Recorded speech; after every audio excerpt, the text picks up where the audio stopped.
what we're going to do tonight's a little different.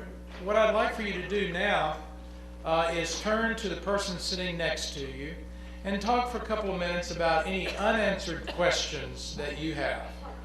Questions that... I think they might have a few.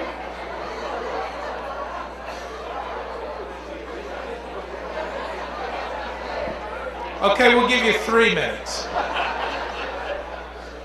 But what is a burning question that you have that you really haven't, quite gotten answered yet, that you'd like to think about? We're going to do some question and answer time first tonight, and David will lead us in that in just a moment. But turn to your neighbor and talk about that for just a moment. I'm serious. No, I'm serious. It's not a joke. It's serious. Okay, I think that's far long enough. I think my colleague suggested that it might be any questions that you might ever have in the history of the universe type thing. What I was thinking about was maybe those questions that you haven't had opportunity to ask so far, that you've gone away and thought about and think to yourself, maybe that's or whatever. And I just wanted an opportunity. There's one already at the back. Oh my word, there's quite a few. So we'll do as best we can. Not guaranteeing any answers, but we'll try and take seriously the questions. If you wouldn't mind reflecting on the issue of gene splicing and genome changing. You talked earlier about the attitude in Europe that there was great concern about modifying the genetic code of crops and so forth, but there seems to be widespread acceptance of actually doing the same thing with the human species. And I guess I'm concerned. I don't understand why the one is good and or accepted, and the other one isn't. I guess I worry more about the law of unintended consequences than just about anything else. Yeah, thank you. I think it is an irony about the European situation that we found ourselves in that kind of situation.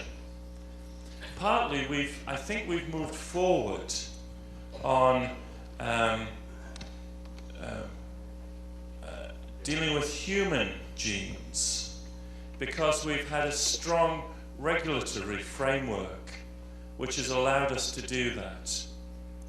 The Human Embryology and Fertilisation Panel in the UK has been very active and very strong in a number of ways, and a number of the ethical considerations have been dealt with by that panel. The panel comprises a number of Christians, a number of philosophers, as well as scientists and administrators and legal folk.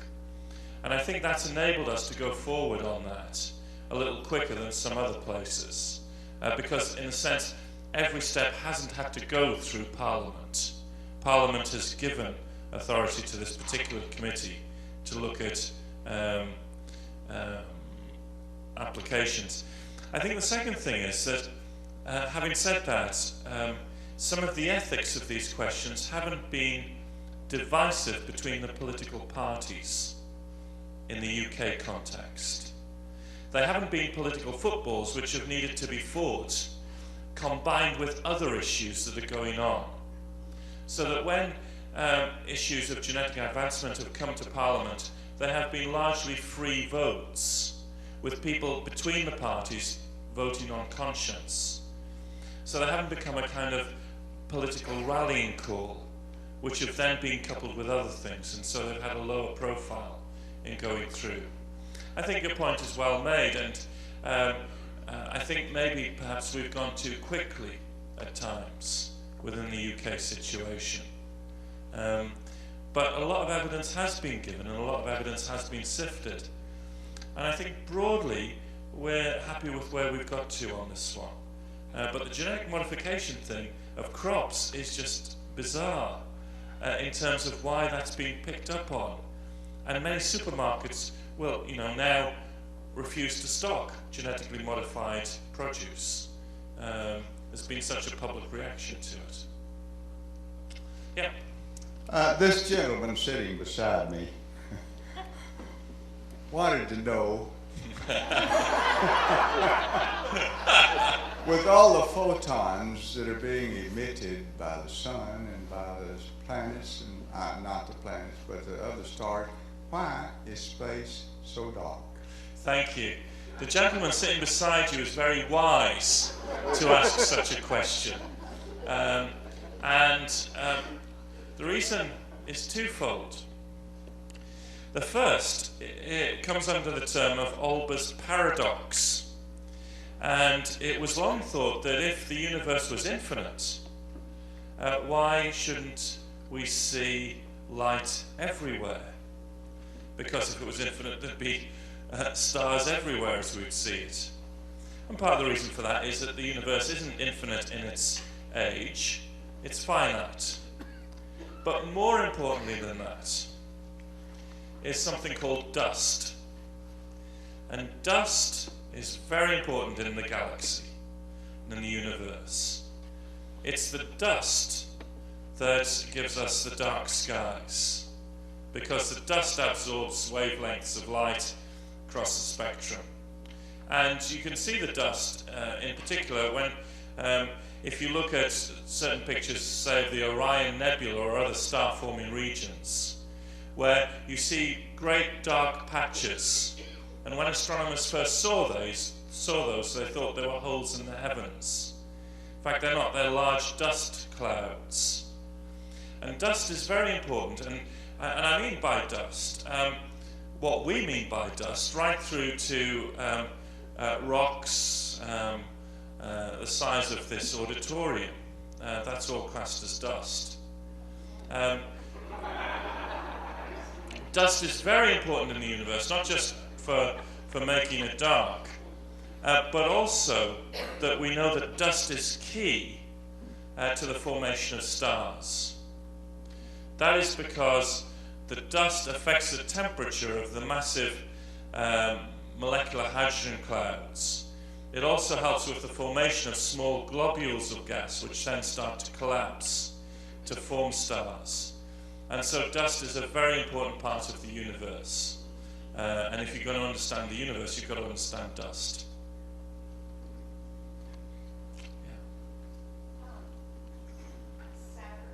Saturday, you were talking about the biblical themes, biblical topics, and judgment was kind of briefly mentioned. Yes. And I know we've talked about, in regards to physics, the dark matter and the dark energy and the repulsive force. Yes. But I'm curious about your thoughts and sort of your elite circle of astrophysicists / theologians on the presence of evil and or a little bit more about judgment. Right, thank you. I mean, I think there's, within the people that I work with, there's a great deal of diversity on such a topic. If you're going to ask me what I think, I think that a lot of evil is caused in the world by human beings making wrong choices. That's a fairly standard answer, and I think there's a lot to it. I think it's important for us to realize that we live not as individuals as human beings, but we live in community. And therefore our wrong choices often affect those who are innocent. That's because of the way that humanity is, and we sometimes forget that. I also think that there is within the world what we sometimes call natural evil. Those things which happen where we don't see any human involvement. Earthquakes, tsunamis, hurricanes, which have a catastrophic effect upon human existence.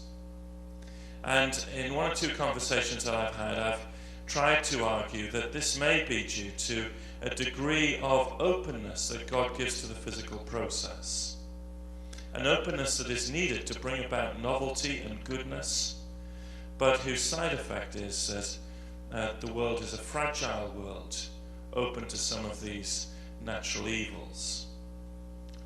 I then think that there is a personalized form of evil at work in the world. Some would call it the devil, some would call it Satan. The reason for this is twofold on my part. The first is the testimony of Jesus in the Gospels, which I think is very strong to some personalized form of evil, which goes beyond both natural evil and human evil. The second is in terms of the experience of temptation, accusation, that as a Christian I've experienced and other Christians have testified to. Seems to me that that's a reality. I'm conscious that other Christians disagree with me on this, and that's fair enough. I don't believe in a little red man with a pitchfork and all of the ways that we've imaged Satan. I think if we're going to talk about the devil, then we need to talk and image in different ways. But I do think that evil comes in all of those different ways, and probably perhaps more as well. And the Christian's task is to fight evil in all of those different ways, to bring about justice and peace amongst human peoples, to use the resources of this world to militate against natural disasters, and also through prayer and through resisting temptation to resist the devil. Now that's a very short answer again to a very big topic, but that's where I am myself for what it's worth. I guess I have a question and sort of a corollary to it. And what I remember about Stephen Hawking's book, towards the end of it, he starts talking about the shape of the universe. Yes. And one of the comments I remember is he talked about the symmetry of the stars around the Earth and speculated about the shape. And it even seems like he talked about if you took off in a straight line, it might be you end up right back where you started, which just blew me away. Yes. So my question is, could you just talk a little bit about your thoughts about what the, if you could step outside the universe, what does it look like? What does it look like? Yep. And then the corollary is, if it is more or less a big sphere, explosion, Yeah, sure. spread out, where does the Milky Way fit within that sphere? Yeah, gosh. Thank you. The three basic options for the shape of the universe are an infinite flat sheet, okay, so going on forever in all directions. Second, the surface of a sphere, and I often tend to use that because it's easy for people to imagine the surface of a flat sphere. And the third is a saddle, which some of you will know very well, a saddle-shaped universe. Now in all of those, what you've got to imagine that we're talking there about the four dimensions of space-time represented by the surface of those three different shapes. So our four dimensions of space-time are represented by the flat sheet. You can't go up or down. Or the surface of the sphere, you can't go out or in. Or you can walk around the saddle but not go into the saddle or jump off from it. Now in terms of the sphere or the saddle, that does mean, as you rightly say, that you can set off in one direction in the universe and eventually you'll come back to where you started. Okay? It'll take you a very, very long time. But in terms of the shape of the universe, that's a possibility. Now, these things have become more complicated since the discovery in 1998 of the accelerating universe and the presence of dark energy. And the shapes of the universe have become really quite tough in that.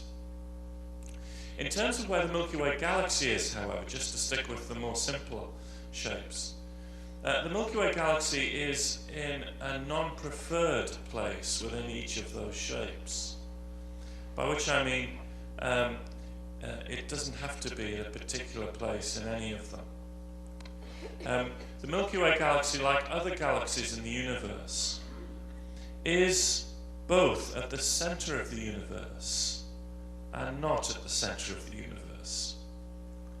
And the reason for that is that in all of these shapes, I suggested to you that the space between the galaxies was the thing that was expanding. So on the surface of the sphere, if you have lots of dots representing many galaxies, and you're on one of them, then you could say that you were at the center of the universe because all of the galaxies were expanding away from you. But that would be true of every other galaxy on the surface of the sphere. So you are in a non-preferred spot in the universe. And now, I mean, then we can complicate it a little bit more because we can plot the structure of galaxies and the way that they're structured, and we can at least locally talk about where the Milky Way is in relationship to specific other clusters of galaxies. Yes, that's what we mean. Yes, sorry, over here. Yeah. I have a question about Jesus and his miracles. Yeah. On television, I watched a documentary some years ago, and they said that doctors believe in his healing miracles. I'd like to ask you if you possibly would know why that is. And the other question is, I'd like to hear your opinion about Jesus' miracles in general. And the third thing is unrelated to that. I personally view the afterlife sort of similar to Saint Isaac of Syria, and that the choices that we make determines how we will perceive the afterlife and stuff like that.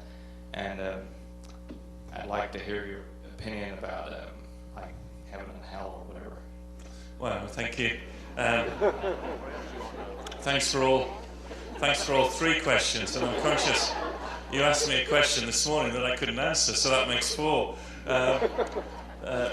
First of all, the miracles of Jesus have been studied, of course, by many different people, and I think one of the things as a scientist I want to do is to come to the miracles of Jesus without any preconceived ideas. That is, I want to look at the evidence for and against. Now, for some, the evidence seems to me and to others actually to be pretty strong. At least something that we can't explain. Something unusual happened. Some healing miracles, particularly the exorcism miracles, have been explained by some people in terms of mental illness rather than spirit possession, demon possession. One or two of the other miracles have, I think I said the other day, have had rationalist explanations to them. For instance, the feeding of the 5,000. The small boy who, remember, presents the loaves and the fishes. The famous rationalist explanation of that was that the rest of the crowd was so shamed by the example of the small boy that they all got out their, do you call them sack lunches here, and shared with everyone in the crowd. I think that's taken a little too far. I think we come to the miracles and we look at the evidence. And the reason that I say that was a theological movement that began largely because of Newton's view of the universe. Newton's view of the universe was that everything was predictable. It was like a clock, like a mechanism. And if it was like a clock or a mechanism, then God wouldn't poke his finger into the mechanism and work in unusual ways. And Leibniz and others talked about how unhelpful and indeed how inelegant this would be if God poked his finger into the mechanism. Actually, it would make God look like a bad watchmaker, a bad clockmaker who had to continually correct things. And this sense that God was not able to work by particular events resonated with some of particularly German scholarship on the New Testament as they began to question some of the historicity of the New Testament.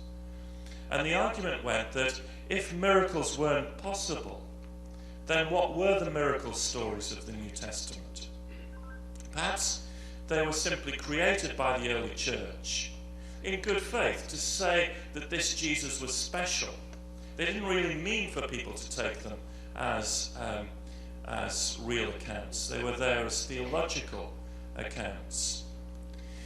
Now, what's happened in the last 30, 40 years has been a movement away from such things. Some interpreters are still there, but the majority of my New Testament colleagues are more likely to take the historicity of the miracle stories seriously. Why? Because there's just a kind of earthiness about some of them. The stories, if they're created, could have been created a little better at times. Some of them are quite extraordinary to be created. They have no parallels in other literature. Some of them do. Now, therefore, I want to come to the miracles as a scientist, and indeed would claim to miracles today, and say, let me look at the evidence. Let me look at the evidence for and against, and allow that to then inform my worldview. So I come to the resurrection, for example, and say, I think the evidence for the resurrection of Jesus is actually very good. In terms of the empty tomb, the fact that the first witnesses were women, the fact that there were appearances to the disciples, the transformation of the disciples into the early church, a whole number of other things. It's not proof that it happened, but I think the evidence historically is pretty good for it. Now, it's a big story then to talk about how that's related to modern science, and forgive me, I need to move on. But the third point you made was, in a sense, I liked it. I didn't know about it, to be honest. You've raised a new question in my mind, and that is that that which is to come is largely determined by the kind of choices that we make in this life. Is that the sense that I got from you? And I think there's much in that, actually. I think that we do live in the presence of God who honours our choices. He respects our free will. And therefore, I am one of the people who believes that there is a hell. Again, I don't believe it in terms of a fiery furnace in which God takes tremendous pleasure in roasting people over the spit. But I think hell is important because it allows us the fundamental freedom of choice to be with God or not to be with God. For me, hell is to be without God, not to be wanting to be in His presence. Again, many Christians, as you probably know, would disagree and would talk about how God's grace at the end of the day will save all. Emotionally, I've got a lot of sympathy with that. But I do think for myself that there is a sense in which God has to honour the free will that He gives us, even in an eternal sense. I need to move on if I may. Yeah, I'm not sure how many of these we're going to get through, but maybe a couple more. Me? Yes, please. Yes, sir. I don't have a burning question, but I want to express my appreciation for your tremendous presentation on the relationship between science. There is a possibility of, the relationship of science with religion, and I think there are not very many scientists who can have your gift of being a theologian and a scientist at the same time. So I wish to thank you and I'm sure that many share my thoughts of having been blessed with your presentation. Now, I would like to just read 2 paragraphs from a book that came out.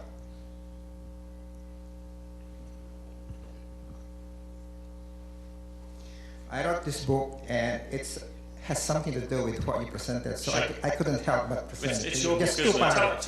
Tell us what the title of it is. Yeah, it's called The 11th Commandment. The 11th Commandment. Yes, and it is. And it's just been published. Yeah, it just came out, and it's about the story of one who believes in God, an Amish, Yeah.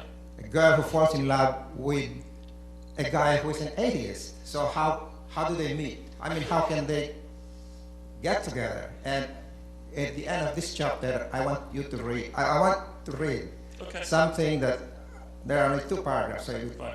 not going to take very long. This one is written by a PhD who went to study in Yale, and he says this. I quote: "There are good reasons for believing in God, even though it seems plausible that a person may be reasonable in believing without such reasons that can be seen in the pervasive clues or signals that God has provided in human experience. These clues can be presented in the form of widely cumulative case for theism. And that case can be part of a cumulative case of Christianity.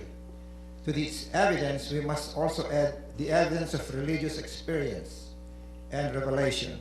The evidence is real and genuine, not coercive to the person who wants to reject it, but easily accessible to the person who is looking for evidence for God. The name is Evans.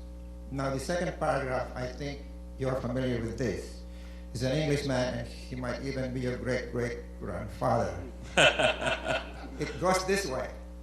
Another source of conviction in the existence of God, connected with the reason and not the feelings, impresses me as having more weight.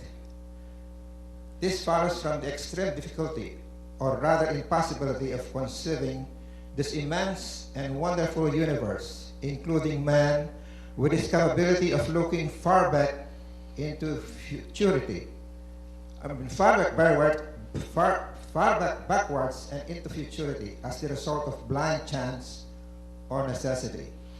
When thus reflecting, I feel compelled to look at first cause, having an intelligent mind in some degree analogous to that of man, and I deserve to be called a theist. Thank you. Do you know who wrote that? I would maybe hazard a guess at Darwin, was it? No,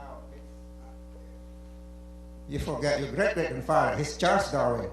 Yes, thank you. Darwin, of course, yes, absolutely. The first part of that quote, which I liked immensely, stresses that the Christian case is an accumulative case. It doesn't simply rely on one argument in a linear kind of way, in the way that the design argument or the cosmological argument worked. It unites a whole number of different areas of the universe, of religious experience, of historical revelation. And what we look for is integrity in that. And I liked it as well in terms of it's a non-coercive approach. It's not there to force you or bang you over the head with a Bible. It's there for us to make our own judgments upon it. Thank you for that. One more at the back, I think. How do you reconcile the creation story and evolution to a Christian who may have trouble with evolution? Yeah, thank you. I think, again, this is a big question. But let me just sketch out the kind of main building blocks of the answer for me. The first would be to ask the question, what is the nature of the literature of the first chapter of Genesis?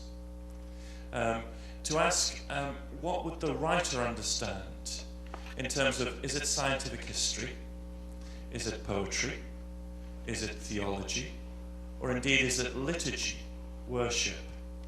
And that's very crucial to ask. And sometimes it's very difficult when we come to the first chapter of Genesis. In other parts of the Bible, we decode the form of literature very easily. So, for instance, in the love poem Song of Songs, the beloved says of his lover, "Your nose is like the Tower of Lebanon." Now, immediately we translate that, and we know that what the man is not saying is that the woman's nose is 300 feet high and made out of rock. The Tower of Lebanon is famed for its beauty, and so we go on from there. Now, in various parts of the Bible, we do that very easily. When we come to the first chapter of Genesis, there's been long controversy, partly because the first chapter of Genesis is without parallel in terms of its literature.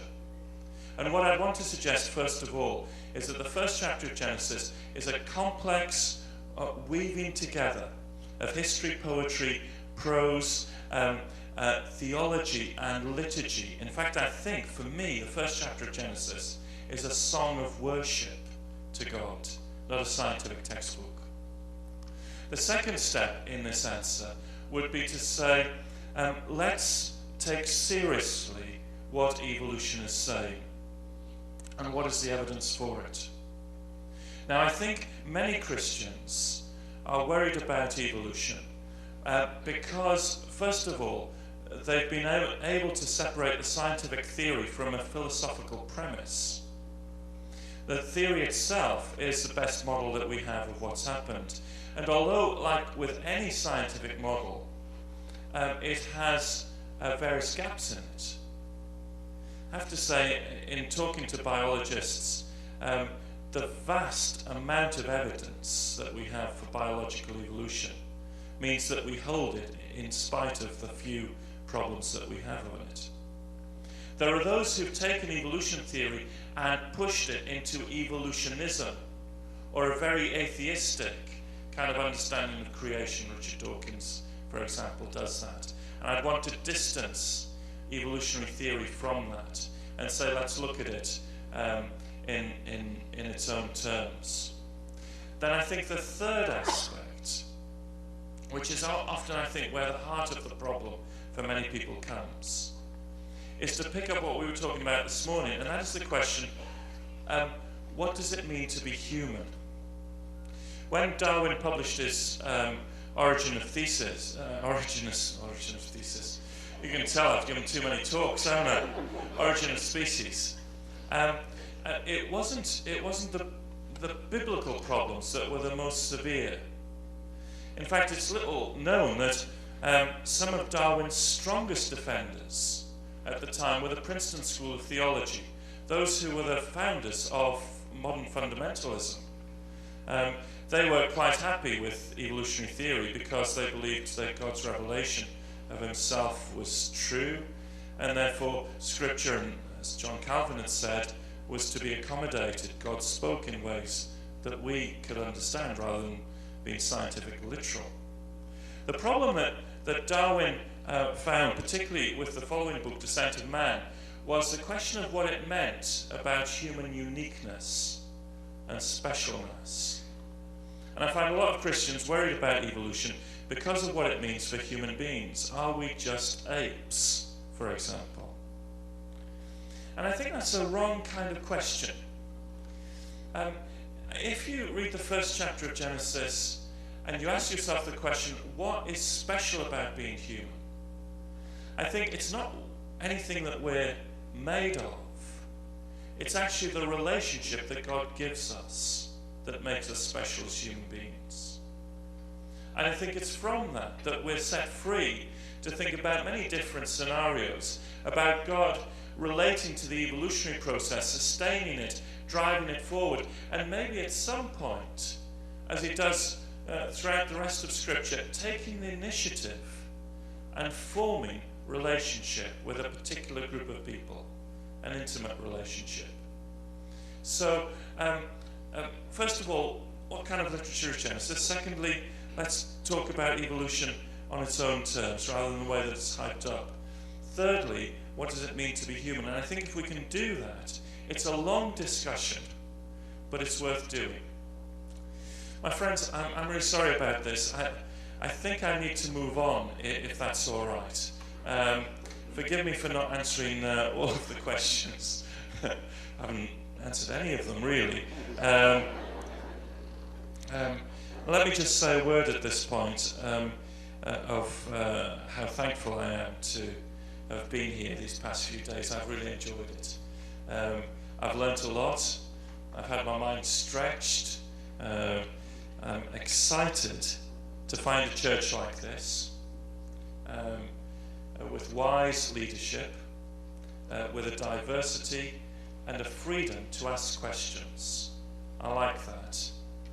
And I felt I can come and speculate with you, and I've been myself, and some of you will disagree with what I've said, some of you might even agree with what I've said, but I've found the atmosphere where I can be who I am, and we can talk about things even if we disagree between us.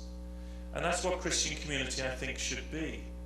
And so I've been delighted to have touched something of the reality of Christian community here in this church. Thank you for looking after me and introducing me to a belly strangely warmed, and all the rest of it. And thanks for looking after me. You probably know about the story about the eccentric millionaire who used to hold wild parties. And at these wild parties, they had a swimming pool. And in the swimming pool, he had a very unusual thing, which was a man-eating shark. One of the parties, the millionaire threw out a challenge to the assembled guests. He said, if anyone has enough courage to jump in at this end of the pool and to swim to the other end of the pool and to get out without being eaten by the shark, then I'll give that person half of my money, half of my land, or half of my business interests. Suddenly there was a splash at one end of the pool, and a man was seen swimming with all his strength. And he got to the other side just before the shark got to him. The millionaire was amazed by this and went to the man and said, "Oh, it's just incredible. Do you want half of my money?" "No," replied the man. "Do you want half of my land?" "No," replied the man. "Do you want half of my business interests?" "No," replied the man. "Well, what do you want?" said the millionaire. "I want to know the answer to one question," replied the man. "Who pushed me in?" Well, in that kind of question time, I feel a bit like that myself in some ways. But I think there is a sense in our culture where people are asking who pushed us in for a whole number of reasons. After all, many of us at times want to ask the question, how can we make the world a better place? At the year 1900, we were fairly confident about how we make the world a better place. It was the time of optimism, of the Eiffel Tower, of the printing press, of new forms of communication, of Albert Einstein's relativity was soon to follow. This was a time where the dream of human progress was coming to reality. The dream of human progress, you remember that science, technology, and education would eventually deliver us to a new utopia. That's all we needed. Gene Roddenberry, the founder of Star Trek, bought into this in a big way. The trouble is, of course, that as the 20th century developed, the dream became a nightmare, an abuse of the environment, and science used to construct the gas chambers of Auschwitz in our basic inhumanity one to another. For it doesn't matter how much science and technology we actually have, there's a sense in which we're always going to use it for good and for evil. Obviously, I was coming to Texas, and therefore I've quoted Bill Clinton and I've quoted Prince Charles. I thought I'd better quote George W. Bush as well. And I do like the times when he occasionally gets a word in the wrong place. I'm sure it's true of all politicians, by the way, but I like particularly when he said, "I believe we are on an irreversible trend towards more freedom and democracy, but that could change. If we don't succeed, we run the risk of failure." And quite profound, actually, the future will be better tomorrow. There's a sense in which I think we all want to believe the future will be better tomorrow. Can't we have peace and reconciliation in our world? Remember when we talked about aliens and Fred Hoyle's word that our basic belief in aliens was the belief that we wanted some miraculous intervention to save us from ourselves. Where are we going to get that from? Well, sometimes the Christian faith is looked upon as being completely irrelevant to such a question. How can we make a better world? People actually don't think that the Christian faith can actually do it. This videotape is from, if I just do one more, push the space bar once, thank you. This videotape is from a BBC comedy series, and it speculates what it would be like if the British police force all became Christians. What it would be like. And it's, of course, a comment on sometimes the irrelevancy and the misguided nature of the Christian church. This is a piece of videotape from the Fast Show. And we click the middle of the screen. Hello, excuse me. Can you help me? I've just come from the park. Someone just came up and took off with my dog. Right, yes, hold on a minute, madam. George, there's a lady here says she's looking for eternal salvation in the Lord.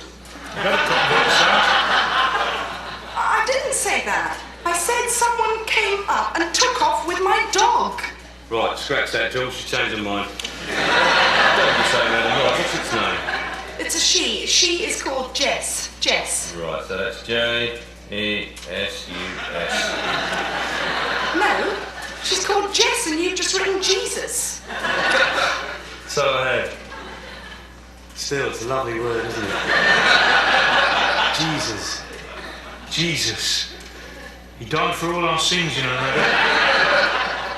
Right, sorry, madam. So you say you were in the park when you lost little Jessie? Right. Would that be the park by the church, madam?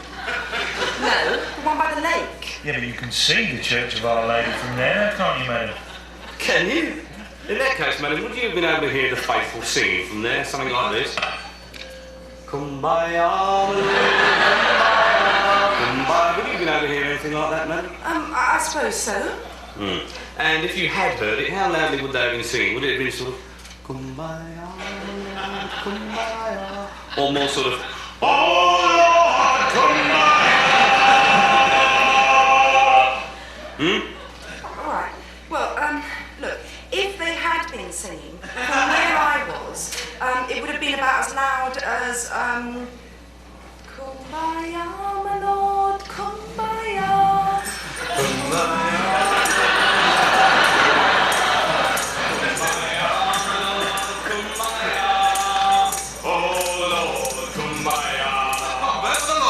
Good bit, Ted. Hallelujah! Now, madam, this fellow that took your dog, can you give us a description, please? Yes, he was quite tall and had sort of long, straggly hair. Oh, and a sort of a beard.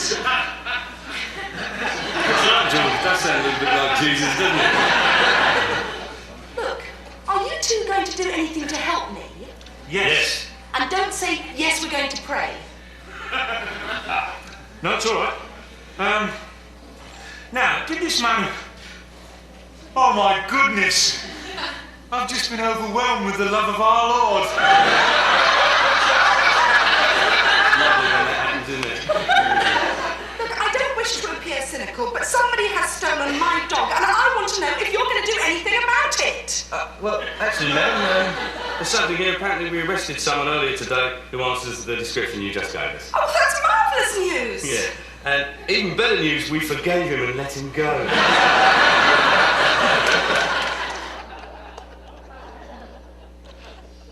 Can Christianity actually do anything about making the world a better place?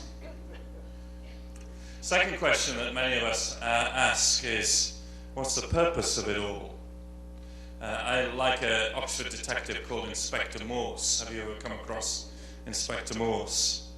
And you'll know that in the Inspector Morse novels and television series, there's a sense in which Morse is not only asking about who committed the murder, but asking fundamentally about the kind of world that this sort of thing happens in. And in one of the episodes, he quite simply turns to his sidekick Lewis and says, what's the purpose of it all? And we saw Stephen Hawking, in a sense, in his Brief History of Time, talking about what the purpose of the universe is all about. He'd got the quantum gravity, perhaps, to explain how the Big Bang came about, but that doesn't explain why. Paul Davis, a cosmologist who rejected the Christian faith early in his life, has come back to talking about God. Why? He writes, I cannot believe that our existence in this universe is a mere quirk of fate, an accident of fate, an incidental blip in the great cosmic drama. It must be more than that. So can Christianity say anything about the purpose of life? Well, again, the world often says, no, Christianity can't. It's somewhat irrelevant to this question. This is an encounter between a Christian missionary in England and a Hindu family who welcome him into their home. This is from the BBC comedy series Goodness Gracious Me.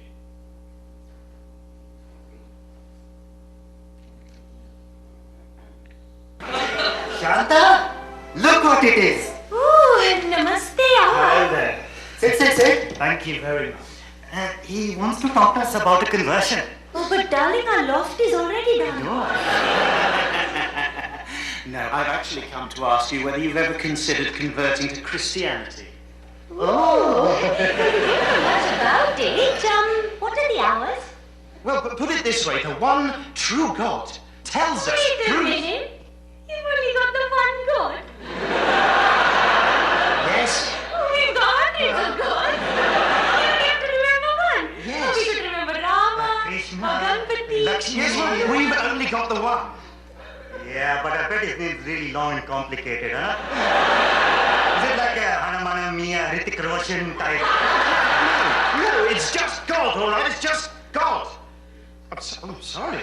Wow, just God. Okay, I've got a question for you. Would we be allowed to eat beef? Yes. No? Pork? Yes. Chicken nuggets? Yes. I mean, this is the brilliant thing. You can eat whatever you like. Indeed, as we often say, there is no restriction when you become a Christian. I don't know. There must be a catch somewhere. I got it. What about drinking alcohol? Oh, shabash, darling. Well, again, entirely up to you. Indeed, we do offer wine in the church during our service. On everything. You serve and drink the alcohol in your actual temple? Well, yes. Well, that's not like a bar, though. No. It's deeply, deeply symbolic. All right, come on. Let's start again. The Bible. Now, this book will tell you everything that you need to know. For example, in the beginning was the Word. Just give me the gists. The gists? Yeah, like festivals. Do you have any festivals? Well, there's Christmas. Oh, and what do? Do we starve ourselves for a week, beat ourselves with wooden sticks, that kind of thing? No. Wait a minute. Are you going to do anything to my...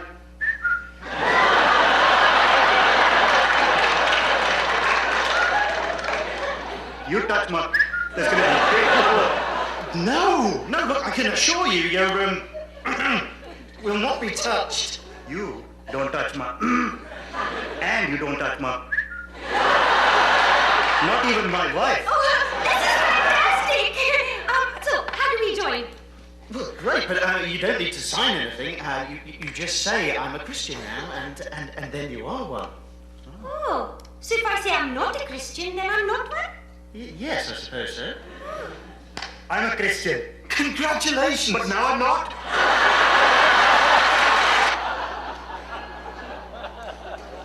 Has Christianity anything to say in a world of different faith communities about what the purpose of it all is? And I guess that leads on to the third question: how can we make the world a better place? What's the purpose of it all? And that is, what is God like in such a diverse world? And often we've talked, if not in the question time, but privately, about how we understand different faith communities and what Christianity says in all of that, and can we be sure about what God is like? In the 1970s, George Lucas went to 2 movie studios with a script concerning Star Wars. Both of them said it'll never work. The third, 20th Century Fox, gave him $50,000 to write the screenplay and $100,000 to direct the movie. He had to use $1 million of his own money to make the movie, money that he'd made out of the movie American Graffiti, and he made about $7 billion out of that.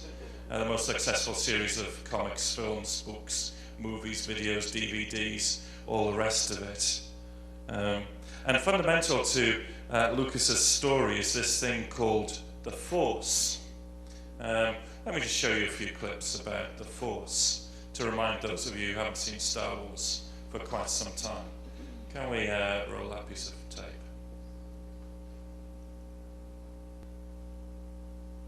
That's it. Great, thank you. Use the ballet. Leap like you've never leapt before.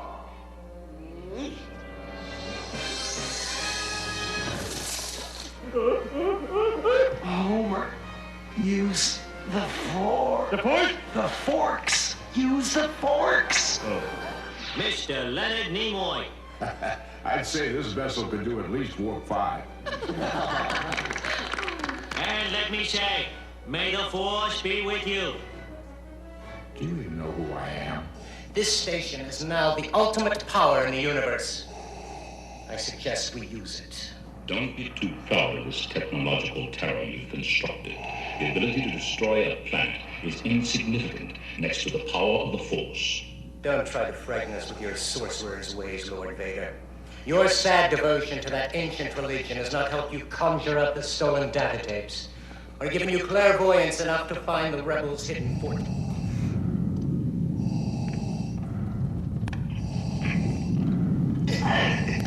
I find your lack of faith disturbing. Enough of this. Vader, release.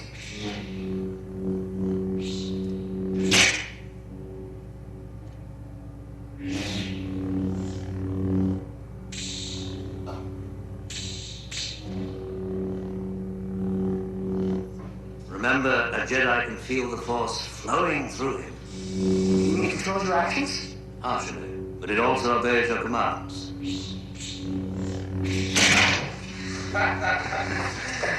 Bulky religions and ancient weapons are no match for a good blaster, you savage kid.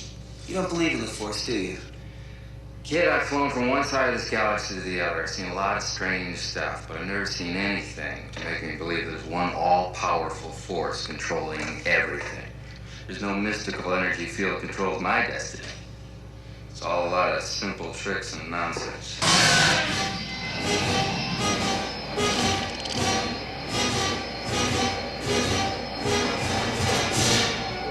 Use the Force, Luke. Let go, Luke. Force is strong, isn't it? Luke, trust me.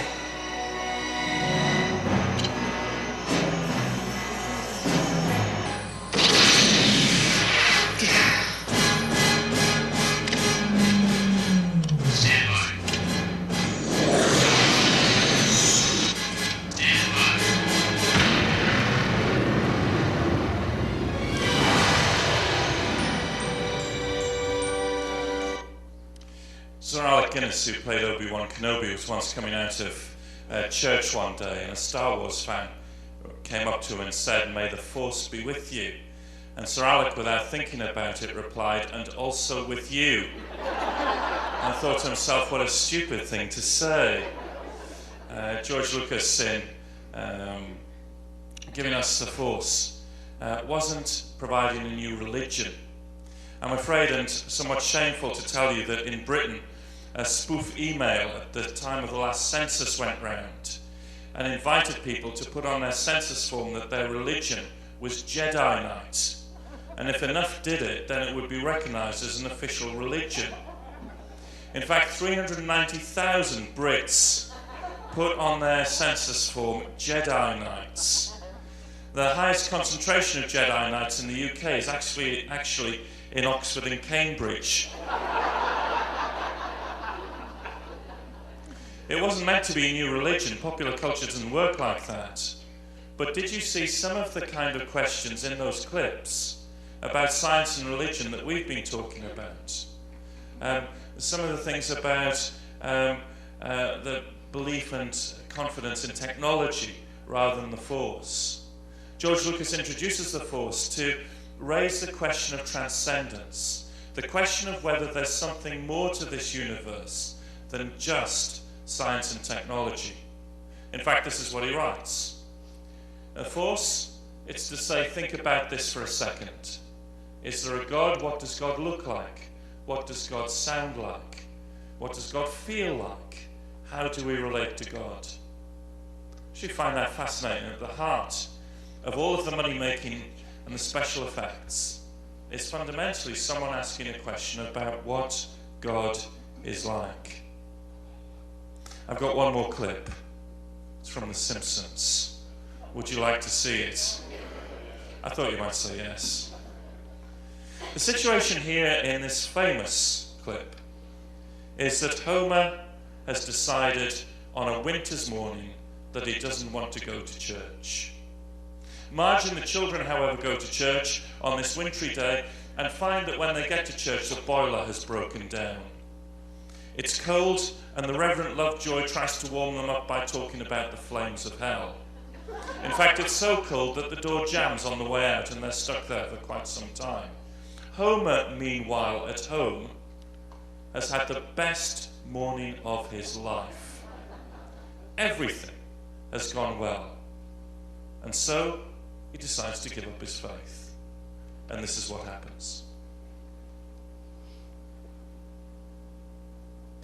I show you those clips partly for a bit of fun. I hope you enjoyed them. But also to say that these are the kind of questions which are going on in our popular culture day by day. Homer actually is wanting to know what God is like. And he encounters God in some way. The Christians find it difficult to relate to that. In fact, underneath that particular clip, there's another message going on. As some of you know, in cartoon land, cartoon characters are normally drawn with 3 fingers. That's the code to say that they're not real. Did you notice how many fingers God had in that clip? God has 4 fingers. And the way that the clip is done is that the focus is always on God's hands, on his 4 fingers. It's as if The Simpsons is saying the Christian church might not deliver very much, but this question about God is real, important. So what might we say in terms of how can we make the world a better place? What's the purpose of it all? What is God like? I want to read a passage of the Bible to you this evening, and just a short passage. It's from a letter that Paul wrote to a group of Christians in Colossae. We don't know much about the foundation of the Colossian church. We think it was probably during Paul's prodigious evangelistic ministry in Ephesus, where for 2 years, from 11 o'clock in the morning till 4 o'clock in the afternoon, Paul preached, argued, and disputed the kingdom of God every day for 2 years. I mean, makes my few lectures pale into insignificance. So successful was he that in Acts 19, Luke says all the residents of Asia heard the word of the Lord. It's possible that Paul had touched a number of folk from nearby Colossae, and they went back and they founded a church. In that church, a young man grew up. His name was Epaphras. Epaphras was a lay worker in the church, and he visited Paul, who was in prison, and he gave news about the church. Good news about the growth of the church, but also worrying news about the growth of the church. The nature of that worrying news has been classically called the Colossian heresy, and many PhDs have been written on what the Colossian heresy actually was, and no one quite knows, apart from the folk who wrote the PhDs, who will maintain to this day that they know. It seems that there was a sense in Colossae of Jesus isn't that special. As if people were saying, what you heard from Paul and his friends about Jesus was a good start, but actually isn't important anymore in the kind of world that you're living in. Follow our teaching, follow our learning, and then you'll be truly Christians. And so Paul at the beginning of his letter writes this. Verse 15 of Colossians 1. Christ is the image of the invisible God, the firstborn over all creation. For by him all things were created, things in heaven and on earth, visible and invisible, whether thrones or powers or rulers or authorities, all things were created by him and for him. He is before all things, and in him all things hold together. And he's the head of the body, the church. He's the beginning and the firstborn from among the dead, so that in everything he might have the supremacy. For God was pleased to have all his fullness dwell in him, and through him to reconcile to himself all things, whether things on earth or things in heaven, making peace through his blood shed on the cross. Just one or two things at the end of this lecture series, if you like, from that passage, which for me draws some of the themes together. And if you don't mind, indulge me for just a few moments. First is this.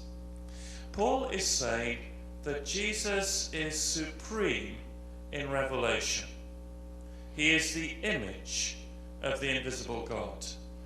I'm sure you know the story about the little girl who was painting a picture. And mother came up to her and said, "What are you painting?" She said, "I'm painting a picture of God." But said her mum, "No one knows what God looks like." "They will," said the little girl, "when I finish my picture." I mean, fundamentally, what is God like? The mathematician John Taylor once proposed an argument on why God didn't exist. It went something like this. Taylor said, the universe is very big indeed. Any God who must have created it must be even greater. In fact, he must be infinite. Our minds are finite. So said Taylor, how can a finite mind ever understand an infinite God? He said, in fact, we have no hope. Therefore, there's no point in talking about God. We may as well say he doesn't exist. Now, he has a point up to a point, if you see my point. And that is, how can a finite mind ever understand an infinite God? I mean, we've struggled together, haven't we, on various questions over these last few days. How could we ever understand an infinite God? But, says the Christian, with respect, Professor Taylor, what if the infinite God decided to reveal himself to the finite mind in a way that the finite mind could understand? Now that seems to me to be a logical possibility. In fact, for traditional Christianity, it's one of the central themes. That God has spoken to us. God has projected himself into the space-time matrix of our existence. You see, I've come from England with a few pictures on a laptop at the back. If I put the laptop here, you wouldn't be able to see what I was on about. But through your beautiful system, you've projected the images into a plane and into a size that you can see and understand. Christ is the projection of God into the space-time. He is the image of the invisible God. Well, you might say that's all well and good, but a picture's a bit different from the reality. I was speaking at a conference and pictures of us appeared in a program, and during the conference a woman came up to me and said, "Oh, you looked far more holy in your picture." Didn't know quite how to take that as a compliment or as an insult. But Paul goes on and says, remember, it's not just the image here. He uses some amazing words. He says in verse 19, "For God was pleased to have all his fullness dwell in him." All the fullness of God. The reason I haven't wanted the question time after this particular talk is in case someone asks me how that is. I have no idea. But Paul won't let us believe in anything less. Fully man? Yes. Fully God? Yes. How the two come together? Don't know. But that's the evidence that we've seen in the life, death, and resurrection of Jesus, says Paul. John in his gospel says very similar things. No one has ever seen God, the only Son, he has made him known. Or do you remember that moment with Philip? Philip's the type of disciple, the type of person who's 30 seconds behind the conversation most of the time. Do you know that type of person? You have the conversation and suddenly 30 seconds and Philip's a bit like that. And Jesus has been talking with Thomas about I am the way and the truth the way to the Father. And then Philip comes around and says, Lord, show us the way to the Father. You can imagine the rest of the disciples going, oh, Philip, what are you talking about? Stop being embarrassing, Philip. And Jesus says to him, you see me, has seen the Father. That's how you see the Father, Philip. You're right to ask the question. You've seen me, you've seen the Father. Not just another good teacher, not just another holy person, not just the cult of a specific God. In some amazing way, all the fullness of God was pleased to dwell. This is the poet Stuart Henderson, a short poem called The Space Between Us. The space between us is enormous. You breathed fire before the eon, lit our nights with sprinkled neon, yet we return a mumbled paean. The space between us is enormous. The space between us is tremendous. We speculate how we were hewn, explore mosaics of the moon, and drown your omnipresent tune. The space between us is tremendous. The space between us is enormous. You who speak the celestial tongue, composed the elements of dung, then joined us on the bottom rung, so there may not be this space between us. What is God like? Christians reply, God is like Jesus. Not that we've answered all of the questions, not that we're going to be arrogant towards others, but simply that in Jesus, he's joined us on the bottom rung. My father was a very active Christian man. He lived to 91. In his later years, he began to become more and more fragile and limited. In fact, the last year of his life, he was mostly in hospital, and he found it extremely frustrating. He found himself doubting his faith. And I remember sitting with him late one night in the hospital and, in a sense, asking him how he coped with these doubts. And he said, I find it hard, he said, but every night before I go to sleep, I recite the words of a hymn. I said, what's the words of the hymn? He said, how sweet the name of Jesus sounds in a believer's ear. It soothes his sorrows, heals his wounds, and drives away his fear. And maybe some of us this evening, coming to the Christian faith for the first time, maybe rethinking the Christian faith and asking the question, what is God like? My simple suggestion is look again at Jesus. The second thing that Paul says is that Jesus is supreme in creation. He's the firstborn over all creation. And it's at this point that Paul becomes so excited again that he stacks up clause after clause after clause. He's the type of speaker at this point who has 47 slides to show you and only has time for 10. And just an image after image after image is brought forward as Paul talks about how Christ is the firstborn before all creation. For in him all things were created by him and for him. He's before all things, and in him all things hold together. And you can imagine this spilling out of Paul, this song of praise. What he's doing here is taking some of the images from the wisdom literature in the Old Testament, things that were associated with creation and God's work as creation, and saying that which we have envisaged as wisdom is in fact personalized in Christ. For Christ is the sustainer, the origin of creation.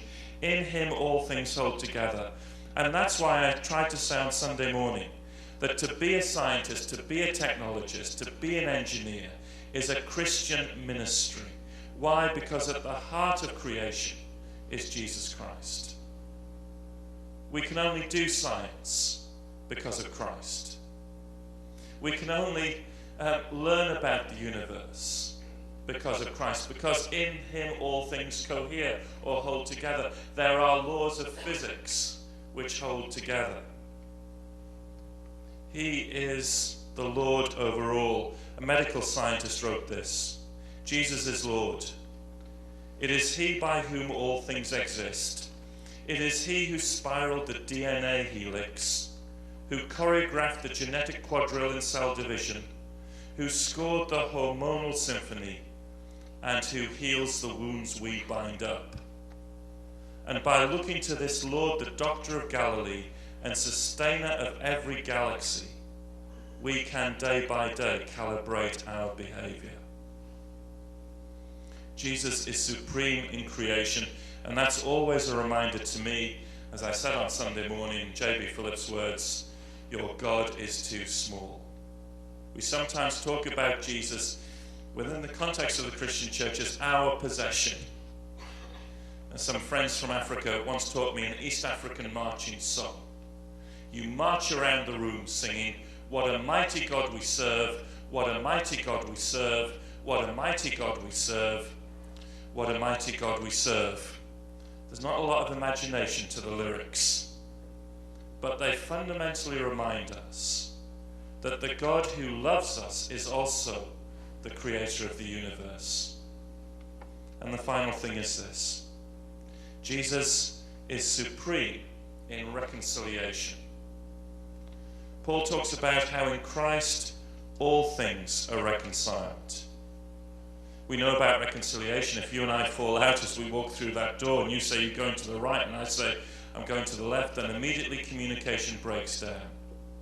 We're separated from one another.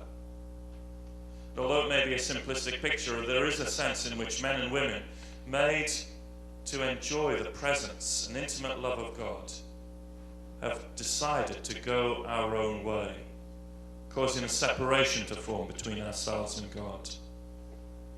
Paul is saying, in a mysterious way, in the cross of Jesus, God has achieved reconciliation.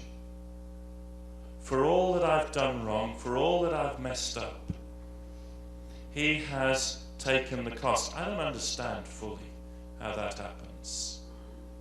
I do know that reconciliation involves cost.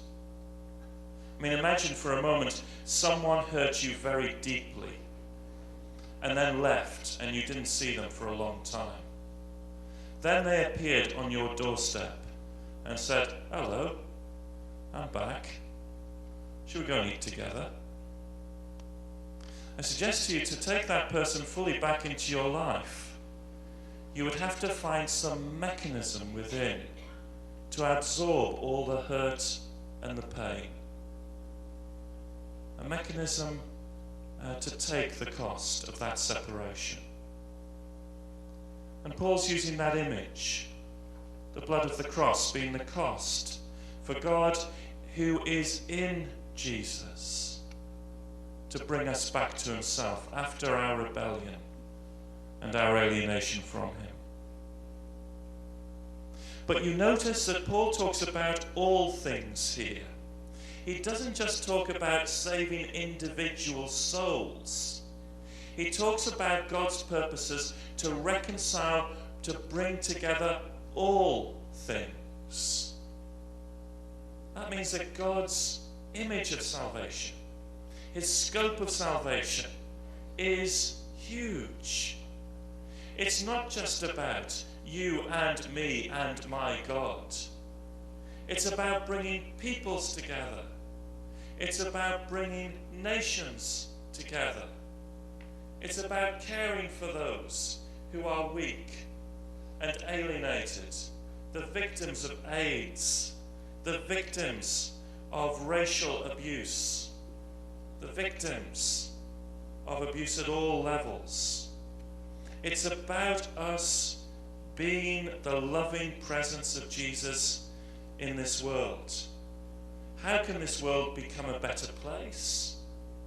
Through the reconciling work of Jesus. And that isn't just about people. It's also about the very nature of the planet itself. I've touched on this from time to time. Let me be very explicit about this. Global warming is real. This is a plot of the average temperature of the Earth from 1000 AD through to 2000. And the average temperature you can see varies quite a bit. That's that grey bit wiggling along there. But when we get to the latter part of the 20th century, the temperature started to increase considerably. From our time on to 2100, I've then put on this graph all of the different predictions that scientists make. Now, we've learned that science isn't precise, that there's an uncertainty about the predictions involved. The errors are shown there, which means the best possible case is that the temperature of the Earth only rises by 1.5 degrees in the next 100 years. The worst possible case is that the temperature rises by over 6 degrees in the next 100 years. Now, you might say to yourself, 1.5 degrees, well, that's not too bad. After all, Texas is pretty hot already, to be honest. And certainly for those of us in Britain, 1.5 degrees would be rather welcome at times. But remember, this is the global temperature over the whole Earth. And even the best possible case of 1.5 degree increase would lead in the next 50 years to something like 150 million environmental refugees. People who could no longer live where they live now. People who could no longer grow crops that they're able to now. That's the best possible case. And God's work of reconciliation is about that. Christ, who is supreme in showing us what God is like, Revelation. Christ, who is supreme in creation. If you want to understand what the universe is all about, Paul says, see Christ. And Christ, who is supreme in reconciliation, giving us an agenda for what we need to do. Now, we might not understand all of this, but I suggest to you that what Paul is doing here is he's giving us perspective. In England, in a place called Blackpool, we have the biggest roller coaster in the world. I love saying that in Texas. We have the biggest roller coaster in the world. It's called the Big One. And it's the biggest first drop in the world of any roller coaster. And when Alison and I lived in Liverpool, we loved to go up the coast to this roller coaster. And we used to take the grandparents with us, because grandparents are very important, because they look after the children while you go on the roller coaster. And it was the height of summer, and it was quite warm for England, and we drove the car up to Blackpool, and we found ourselves in a very busy place. The place had a lot of traffic. We couldn't find anywhere to park near to the theme park. We kept driving round. The temperature in the car began to rise. Alison kept saying, well, there's a parking space back there. Oh, I just passed it. We're good Christian people. We started to fall out with one another. The grandparents sitting in the back started to chip in with useful comments, which grandparents normally do. Eventually, we found a parking space. It seemed to be at least 4 miles away from the theme park. We parked the car. We walked back to the theme park. Alison and I weren't talking to each other by this stage. We stood in the queue for the roller coaster.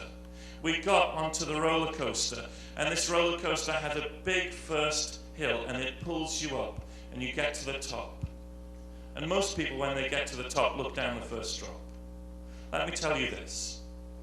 If you ever go to England, and you ever go to Blackpool, and you ever find yourself on the Big One roller coaster, and you ever find yourself at the top of the first hill, instead of looking down, look over your shoulder.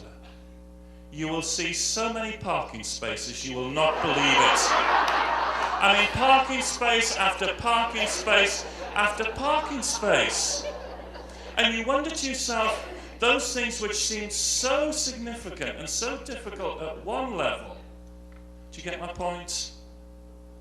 You see from a different perspective. This understanding of Jesus is not meant to say, come to Jesus and all intellectual problems will be solved. come to Jesus and you will never suffer because he's Lord of creation and he'll heal everything that you want healed.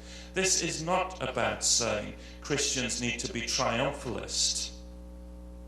This is about saying, let's live our lives with our doubts, our uncertainties, our struggles under Christ, who is the image of the invisible God, the one through whom all things were created, and the one who is supreme in reconciliation.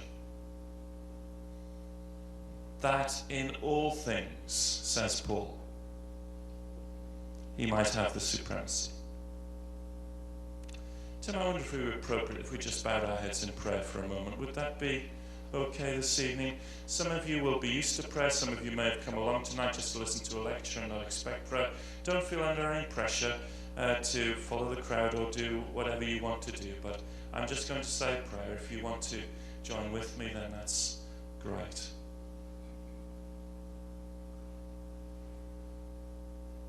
Lord Jesus, thank you for our conversation together over the past few days.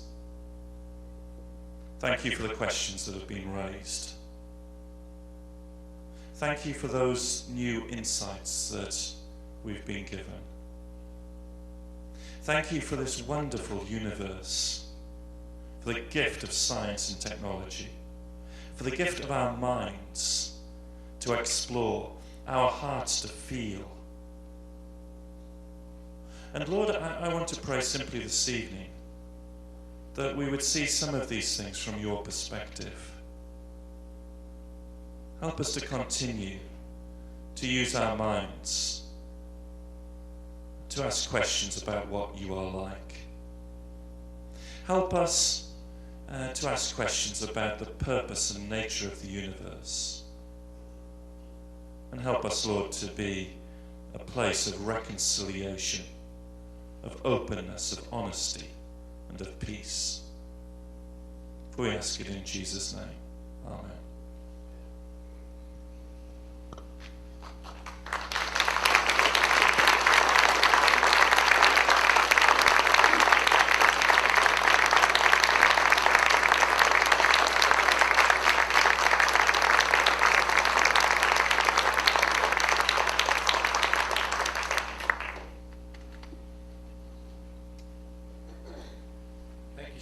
David, we appreciate you and thanks for sharing with us and really making a big difference in our lives, in our thoughts, and in the way that we view these two very important subjects in the relationship with one another.